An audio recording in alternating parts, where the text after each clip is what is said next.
Ya. Dan yang membuat sesuai dengan keadaan. Adanya apa adanya. Assalamualaikum warahmatullahi wabarakatuh. Waalaikumsalam warahmatullahi wabarakatuh. Alhamdulillah pada hari ini kita dapat belajar kembali meneruskan pelajaran minggu kemarin. Setengah bulan yang kemarin, minggu kemarin lebaran. Terus materinya sampai siapa dulu kemarin? Muhammad Ali Pasa udah?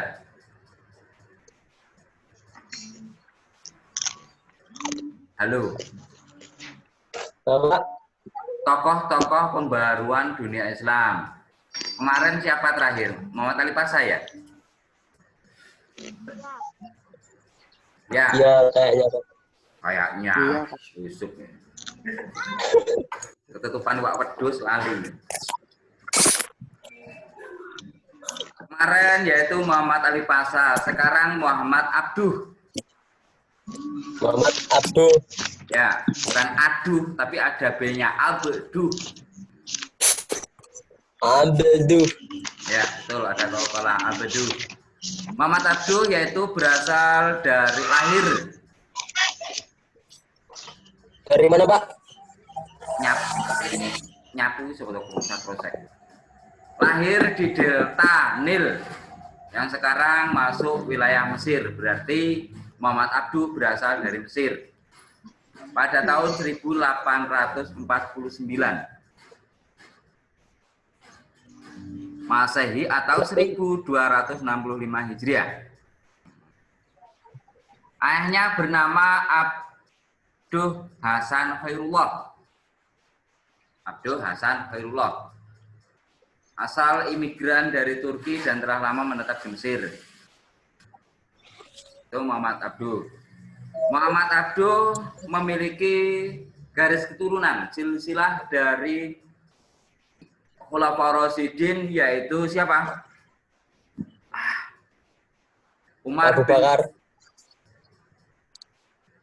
Khalifah Umar bin Khattab. Umar bin Khattab. Nah, itu. Yaitu mempunyai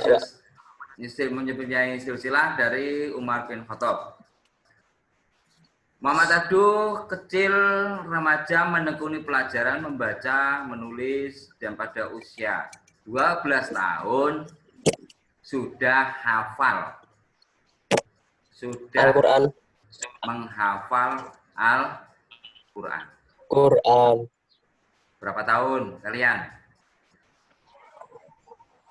Mah tiktokan guys, tiktokan ini, ayo.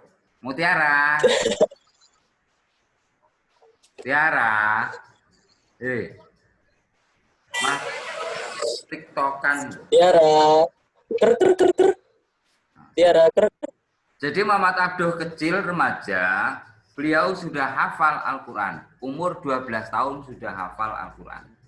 30 juz, bukan juz 30. Nah, kalian udah umur 15, 16, bahkan 17, juz 30. Mulai hafal. Ya. Itulah hebatnya seorang Muhammad Abduh. Pemikiran-pemikiran cemerlangnya yaitu mulai muncul ketika ia dikirim belajar formal oleh ayahnya di perguruan tinggi Masjid Ahmadi yang mempelajari tentang bahasa Arab, nahwu shorof, dan lain sebagainya. Jadi nahwu shorof itu ya juga penting. Nahwu shorof itu kalau dalam istilah pondoknya ya memang ilmu alat. Santri kalau tidak tahu ilmu alat, ya modal kita pezo. Memahami Al-Quran kangelan. Karena alatnya yaitu ilmu shorof itu. Nahwu shorof. Dan banyak lagi, nggak hanya itu tok. Itu. Terus, jadi siapa tadi Muhammad Abduh itu waktunya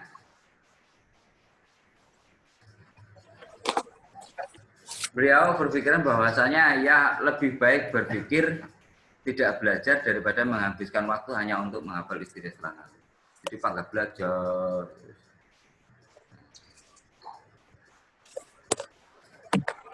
Beliau menikah pada usia 16 tahun. Jadi 16 tahun sudah menikah. Itu Muhammad Abduh. Namun ya memang ya dia sudah sangat hebat sekali. Walaupun usia segitu sudah menikah, tapi sepak terjangnya memang benar-benar hebat. Kisah daripada Muhammad Abduh diabadikan dalam buku yang berjudul Muzakirat Al-Imam Muhammad Abduh. Karya yang membuat karangan buku tersebut muridnya sendiri, Rosid Ridho. Dalam buku tersebut dijelaskan bahwasanya awalnya Muhammad Abduh itu sangat benci dengan buku. Nah, sangat benci dengan buku. Jengkel belum. Namun ya sangat benci dengan buku. Ketika buku-buku itu diberikan oleh gurunya, dari gurunya kepadanya, yaitu Muhammad Darwis, nah itu dibuang. Buku itu dibuang jauh-jauh.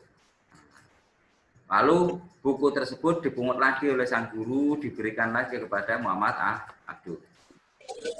Jadi guru tersebut sangat sabar melayani, mengajarkan kepada si murid Muhammad Abduh. Ya, itu memang sifat guru seperti itu.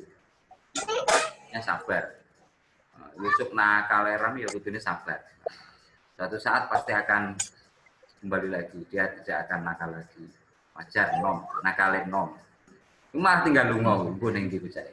Yusuf itu. Nah itu, jadi seorang guru Darwis tadi sabar sekali menghadapi, mengajarkan segala sesuatu kepada Muhammad Abduh. Terus akhirnya belajar lagi, berubah. Akhirnya Muhammad Abduh berubah sikapnya terhadap buku dan ilmu pengetahuan.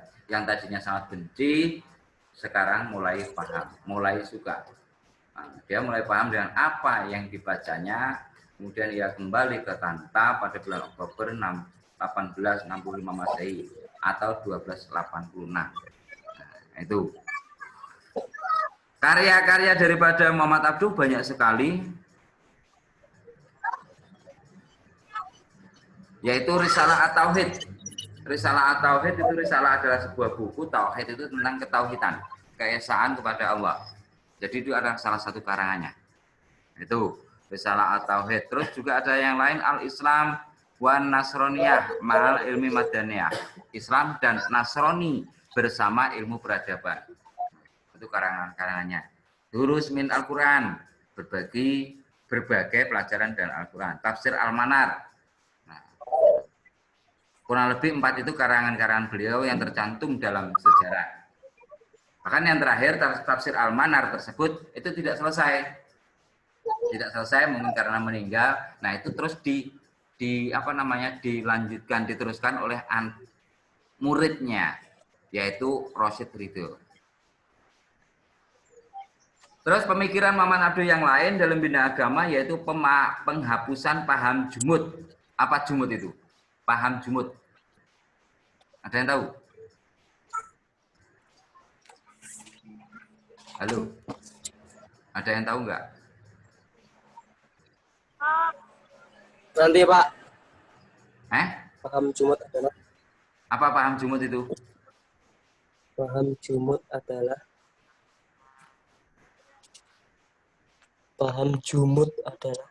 Wes, mandek nah. Paham jumud yaitu paham yang berpendapat bahwa dalam ajaran Islam tidak perlu diadakan perubahan-perubahan lagi. Jadi hanya baku. Sikap batin, Pak. Sikap batin.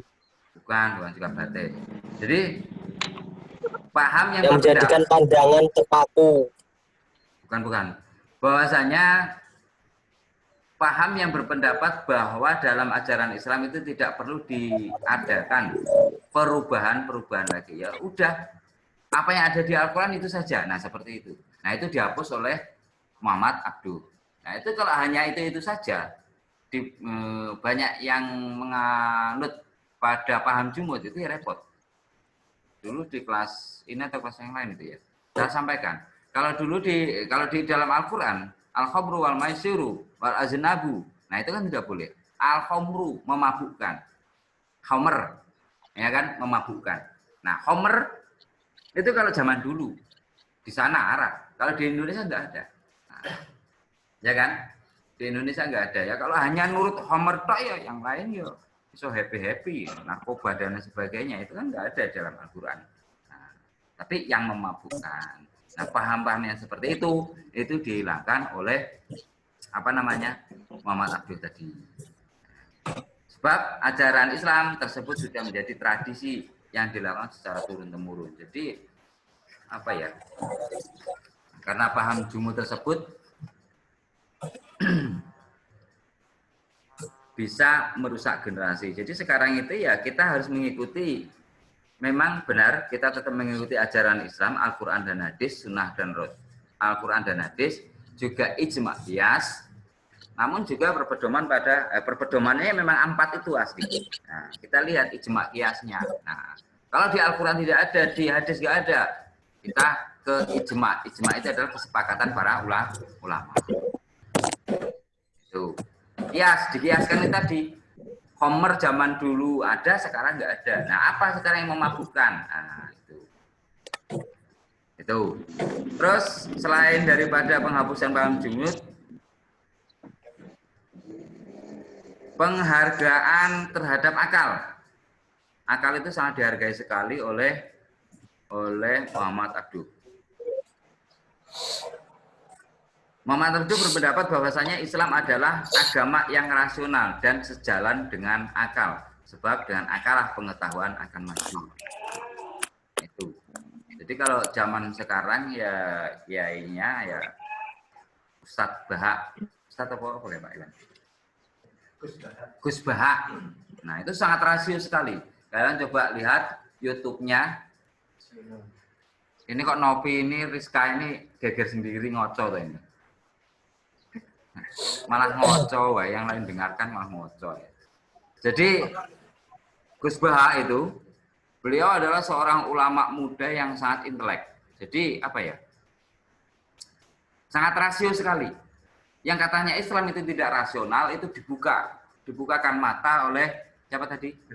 Gus Bahak. Nah, itu silahkan ikuti YouTube-nya, banyak sekali Gus Bahak. Nah, itu. Jadi Islam itu memang masuk akal, apalagi sekarang pandemi, dalam masa pandemi seperti ini. Nah, harus cuci tangan ke sana sini, cuci tangan, ya kan? Nah, Islam udah mengajarkan dari dulu bersuci dan bebersih dari dulu, yaitu toharoh. Paling minimal orang Islam sing Islam tenanan itu sehari itu 5 kali cuci tangan, ya kan? Arep subuhan cuci tangan, iso. Arab duhuran cuci tangan, mau asar cuci tangan, mau maghrib cuci tangan, isya cuci tangan. Nah, itu minimal 5 kali, itu orang Islam. Nah, apalagi mau makan dan lain sebagainya, mandi jelas. Nah, sekarang baru gegeri yang kena pandemi harus cuci tangan. Nah, itu sudah ketinggalan kalau dengan Islam. Nah, jadi Islam itu memang sangat rasio sekali. Sangat rasio, sangat detail sekali apa dengan pelajaran-pelajaran yang diajarkan dalam agama Islam. Selanjutnya memperbaiki perangkat masjid, mulai dari pengurus masjid sampai daripada para khatib. Nah, itu juga termasuk salah satu pemikiran dalam bidang agama oleh Muhammad Abduh, ditata dalam hal tersebut. Juga ada dalam bidang pendidikan, bidang politik, bidang hukum. Nah, semua diperhatikan oleh Muhammad Abduh demi memajukan masyarakat Islam ataupun kemajuan Islam. Muhammad Abduh menyelesaikan studinya di Al-Azhar, Kairo, yaitu pada tahun 1877.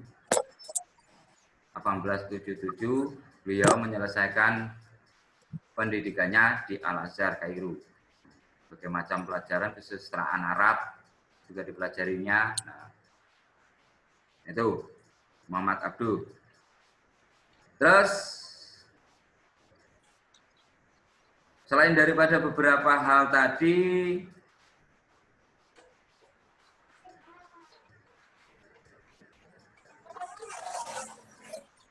pemikiran-pemikiran yang lain yaitu faktor sosial. yang dibentuk oleh keluarga dan gurunya, yaitu terutama Syekh Darwisi dan Sayyid Jamaluddin Al-Afghani. Nah, faktor lingkungan dan juga sistem pendidikan ditata, Mesir yang sangat tidak efektif. Nah, itu juga ditata sedemikian rupa supaya efektif, supaya bagus. Itu faktor kebudayaan, faktor politik tadi sudah saya sampaikan. Nah, kalau negara politiknya militer, faktor militer ini sangat perlu sekali dalam sebuah negara. Negara militernya zong, ya negaranya cepat hancur. Itu. Siap. Gak. Itu Muhammad Abduh. Terus ada juga gerakan-gerakan yang lain yang dibentuk oleh pembaharuan yang dibentuk oleh Muhammad Abduh. Ada 3 agenda, yaitu purifikasi atau pemurnian ajaran Islam, merupakan fokus perhatian serius Muhammad Abduh berkaitan dengan munculnya bid'ah dan khurafat yang masuk dalam kehidupan beragama kaum muslim. Dalam pandangan Muhammad Abduh, seorang muslim wajib menghindarkan diri dari perbuatan syirik dan bentuk apapun bid'ah. Sekarang banyak sekali bermunculan kalimat-kalimat bid'ah, ya kan? Titik-titik bid'ah. Nah, kita tidak perlu ikut-ikutan bid'ah. Kalau tidak tahu dasar nggak usah geger melu-melu bid'ah. Melu-melu mengucapkan bid'ah. Ngaji dhisik, belajar dhisik, baca buku-buku yang lain. Buku referensi-referensi yang banyak. Jangan hanya Google tok yang dibaca. Ya. Itu. Khurafat ya percaya kepada hal-hal yang mistis, itu termasuk khurafat. Itu diberantas oleh Muhammad Abduh. Yang kedua, reformasi pendidikan Islam. Yaitu maksudnya reformasi pendidikan Islam ini difokuskan oleh Muhammad Abduh pada Universitas Al-Azhar. Muhammad Abduh mengatakan bahwasanya kewajiban belajar tidak hanya mempelajari buku-buku klasik bahasa-bahasa Arab yang berisi doktrin-doktrin ajaran Islam, akan tetapi kewajiban belajar juga terletak pada mempelajari ilmu pengetahuan modern. Jadi, menurut Muhammad Abduh, belajar itu bukan hanya belajar tentang Islam tok, namun juga tentang kemodernisasi juga dipelajari. Ya, kalian mempelajari sepihak tok ya angel, tidak bisa berjalan dengan lancar. Harus dua-duanya. Dan belajar itu adalah wajib. Belajar wajib ya, dari sejak apa? Bandulan sampai tiang lahat. Nah, Bandulan. apa bandulan? Itu. Gendongan, Pak. Gendongan. Tubuh. Salah. Talabul ilmi fardhatun ala kulli muslimin wal muslimat minal mahdi ilal lahdi. Dari ayunan seorang ibu sampai liang lahat. Nah, itu wajib. Ilmu agama ataupun ilmu modern itu harus dipelajari semuanya. Kalau kalian tidak mempelajari ilmu modern, ya ketinggalan. Orang iso Zoom meeting kayak iki, ya kan? Zoom meetingnya kangelan awal-awal. Sekarang sudah bisa paketan-paketannya sing embu. Itu. Jadi harus seiring sejalan. Dalam hadis atau apa itu? Diperintahkan wa'mal lidunyaka ka'anaka ta'isyu abadan wa'mal akhirataka ka'anaka tamutu ghadan. Beramallah, bekerjalah untuk duniamu seakan-akan kamu hidup selamanya. Wala tayasu. Jangan berputus asa. Ah, yo. Terus? Nah, ya kata Pak. Yo. Beramallah, bekerjalah untuk akhiratmu seakan-akan kamu mati besok. Nah, itu jangan dibalik. Kalau dibalik ya repot jadi wong malesan.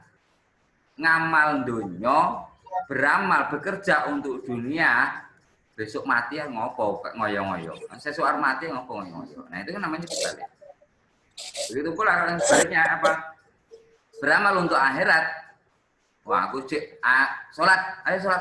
Alah, aku cek suwe uripe ra salat titik. Nah, seperti itu tidak bisa. Tidak ada yang tahu. Besok kultik mati nanti. Hanya bekerjalah untuk beramal atau bekerjalah untuk duniamu seakan-akan kamu hidup selamanya. Beramal atau bekerjalah kamu untuk akhiratmu seakan-akan kamu mati besok. Nah, kalau bisa seperti itu ya lancar, bisa jalan, ibadah bisa khusyuk. Ora turu-turu ngontak-antuk. Baik. Itu Muhammad Abdul. Terus yang selanjutnya pembelaan atas Islam. Kayak karyanya yaitu Risalah Tauhid. Yaitu mempertahankan jati diri Islam. Tentang ketauhidan, tentang keesaan Allah. Itu juga diciptakan karyanya atau bukunya oleh Muhammad Abdul. Supaya apa ya? Supaya ajaran Islam itu tidak melenceng lagi. Itu. Nah itu Muhsin kok di kelas ini itu Muhsin. Nah, gabung sama Teddy. Setelah Muhammad Abdul ada juga pembaharu Islam yang lain, Muhammad Iqbal. Siapa? Muhammad Yusuf. Muhammad Iqbal, Yusuf pembaharu. Muhammad Iqbal yaitu lahir dari Sialkot, Punjab, India pada 9 November 1877. Ya juga dikenal dengan nama A'lama Iqbal. Ayahnya bernama Nur Muhammad. Itu. Pada mulanya adalah seorang pegawai negeri, kemudian menjadi seorang pedagang, ya. Namanya kayak orang Indonesia. Siapa? Muhammad Iqbal. Bukan kayak orang Indonesia yang niru itu seperti kakak kelas kemarin, Muhammad Iqbal. Maksudnya supaya dia nanti ketika besar, yo paling titik. Seperti orang itu. Nah, kalau ini Yusuf, karpe kon kaya Nabi Yusuf, yo mangel gantenge, sak kuku irenge ora enek karo Nabi Yusuf. Ditambahi mabruri gen ora teman-teman padha tenan. Diterima ya Pak ya. Iya. Yaitu Muhammad Iqbal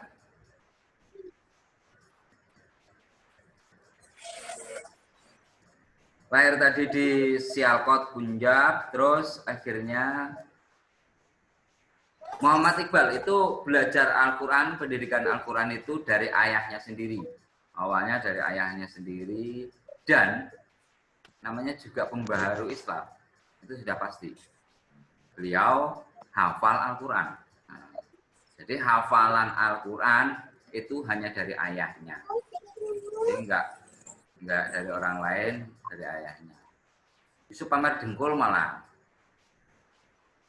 Yusuf pamer dengkul.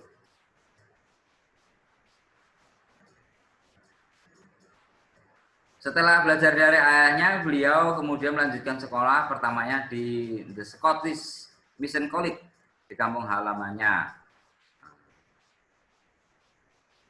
Guru-guru daripada Muhammad Iqbal yaitu Mir Hasan, seorang ulama besar yang ahli sastra, ahli agama, berasal dari Persia dan Arab.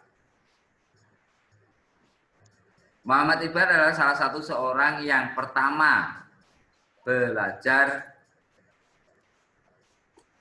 menempa pelajaran agama ke dalam jiwa.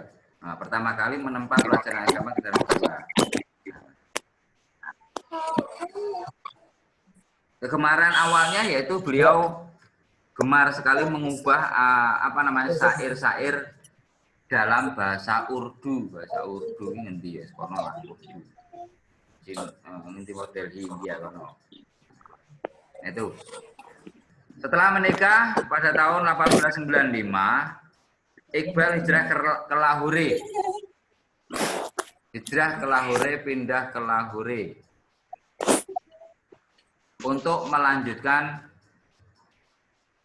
melanjutkan sekolah tingkat atas. Beda dengan sekarang dengan kita di Indonesia. Ketika sudah menikah ya nggak boleh sekolah. Sekolahnya wis beda. Tingkat tinggi. Nah, ketika tingkat SMA itu tidak boleh. Sudah mempunyai ikatan nikah tidak boleh. Ada tak teman kalian? Wis lolos, urung lulus. Nah, ya. Pada sekolah tersebut akhirnya Muhammad Iqbal bertemu dengan seorang orientalis Inggris yang terkenal yaitu Sir Thomas Arnold. Ya, akhirnya orientalis tersebut menyadari apa? Kok mainan kucing tuh Yusuf? Yusuf. Gandeng kucingnya loh, Yusuf.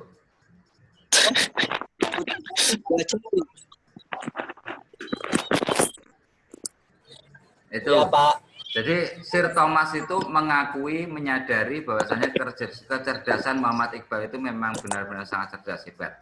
Nah, apa sih orientalis itu? Apa yang dimaksud dengan orientalis? Orient apa, Pak? Orientalis. Apa Tiara? Orientalis adalah Lukman. Yusuf bisa ngetek Yusuf. orientalis adalah Nah, yang voice. Siti voice. Google. Silakan apa orientalis?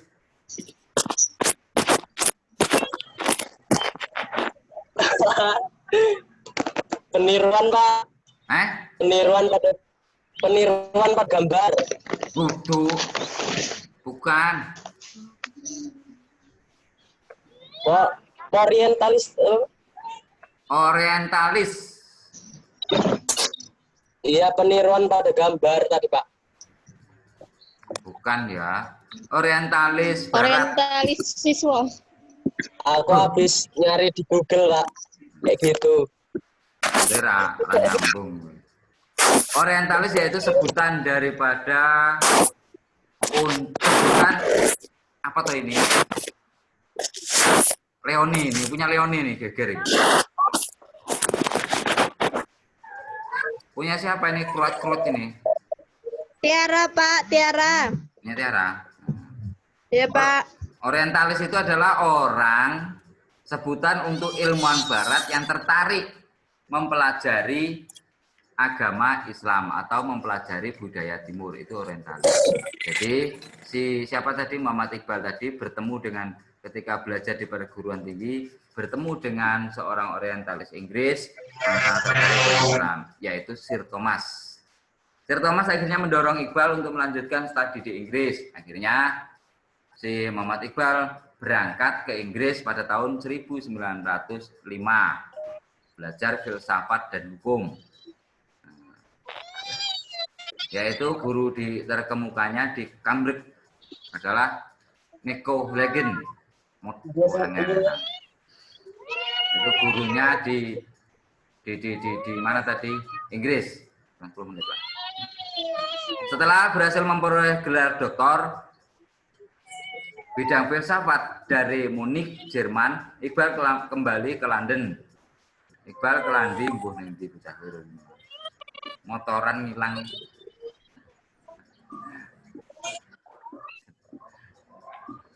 Hati-hati Leoni sama siapa tadi Mutiara ya.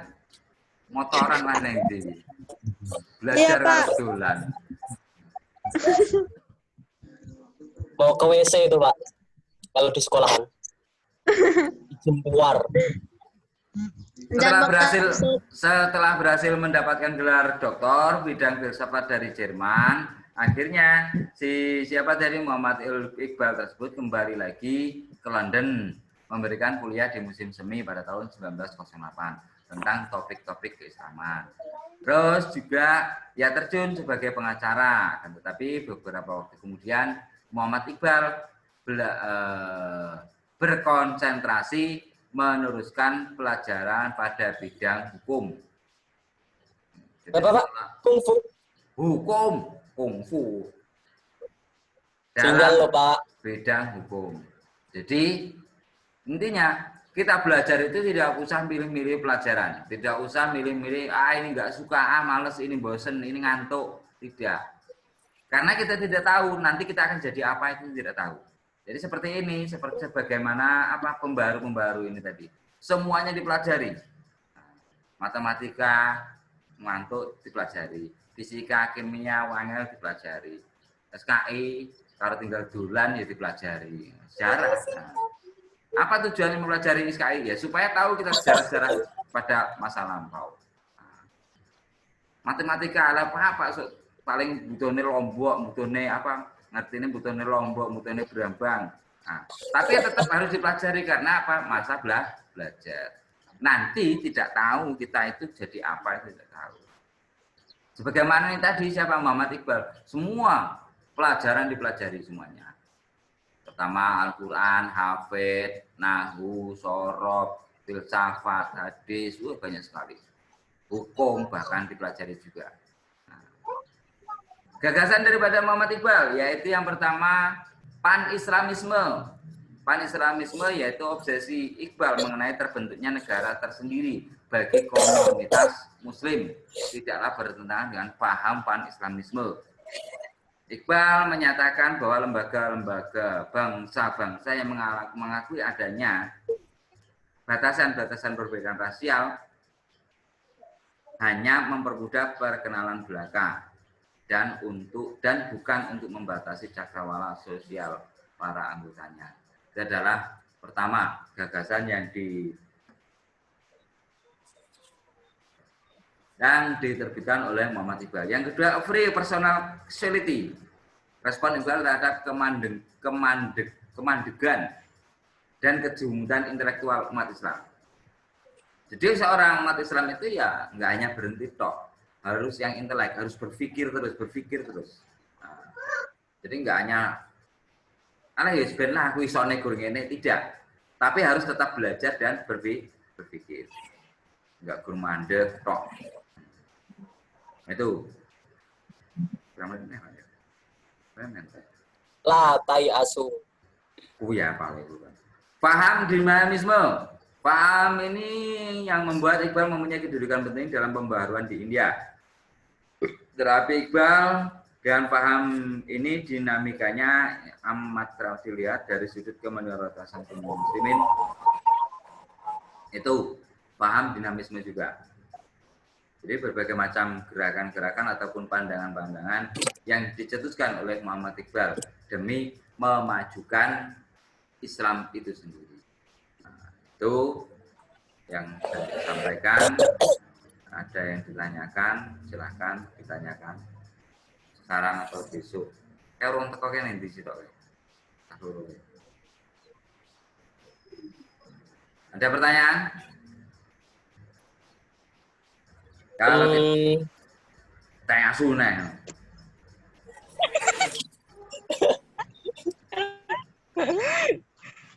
Kalau tidak ada pertanyaan, dilanjutkan pada pertemuan yang akan datang nanti, yaitu Jamaluddin Al-Afghani. Ya. Wih, idola saya, Pak. Diingat-ingat Jamaluddin Al-Afghani. Semoga pertemuan yang tidak lama ini bermanfaat, raketan titik nyantol, ngerti sejarah. Ya. Amin. Raketan karo motoran mbuh ning ndi, dirungokne mbuh. Sinyal. Ya, akhir kalam, bila taufiq wal hidayah. Wassalamualaikum warahmatullahi wabarakatuh. Waalaikumsalam.